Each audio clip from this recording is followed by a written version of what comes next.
אל תקרא הליכות אלא הלכות. בשורות טובות רבותיי, on est aujourd'hui le 17 Tammuz.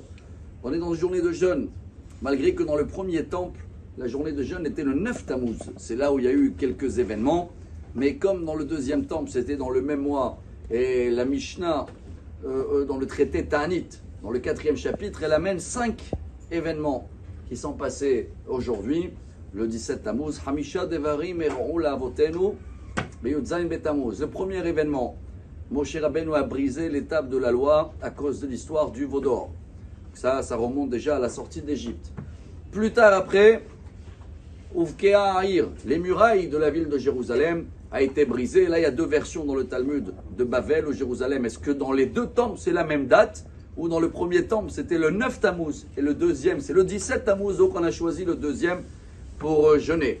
3e événement, Boutal Atamid, le sacrifice journalier a été annulé. Ça aussi, il y a 2 versions. Une, il n'y avait plus des Cohen, ils étaient tous à la guerre.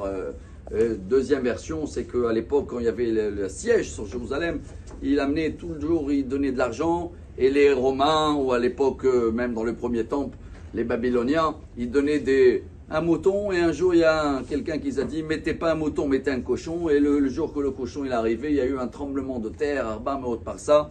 Et donc ce jour-là, il n'y avait plus le sacrifice journalier.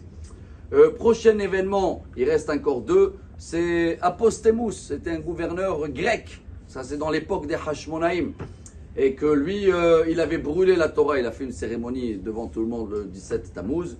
Et le dernier événement, on Matzelem Baechal, il y avait un statut qui a été mis dans le temple. Pourquoi le dernier? Ça dépend, est-ce que ça s'est passé, ça aussi, dans l'époque des Grecs ou des Romains, ou selon une autre version, c'était dans l'époque du roi Ménaché dans le premier temple. Résultat, résumé, vous allez me dire quoi? On jeûne aujourd'hui pour 5 événements qui sont passés à Hasra?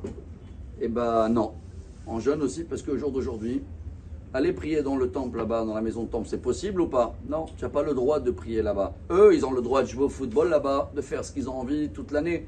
Nous, on n'a pas le droit de monter. On n'a pas, bien sûr, aussi la vache rousse, mais même si tu as la vache rousse et tu es pur et tout, tu as des endroits où tu ne peux pas y aller. Donc Dieu, il n'a pas encore sa maison. Et pour cela, Rabotai, chacun qui jeûne aujourd'hui, il connaît ses critères de santé, catégorie, une femme enceinte ou pas. Mais surtout, pendant ces 3 semaines qui arrivent devant nous, qui s'appellent un petit peu en français les semaines maigres, il ne faut jamais être triste, mais il faut un petit peu diminuer dans la joie. Donc il y a des règles à suivre, mais déjà quelque chose à faire tous les jours, ce serait bien.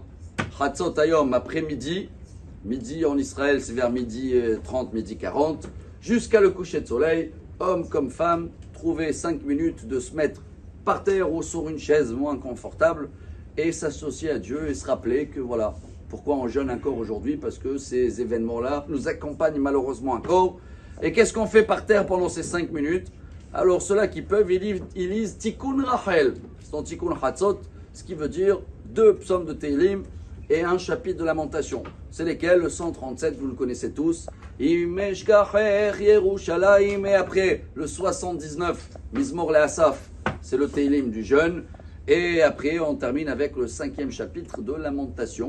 C'est le dernier chapitre de Jérémie dans Echa. Ceux-là qui peuvent le faire tous les jours, sauf bien sûr vendredi, Rosh Chodesh, samedi.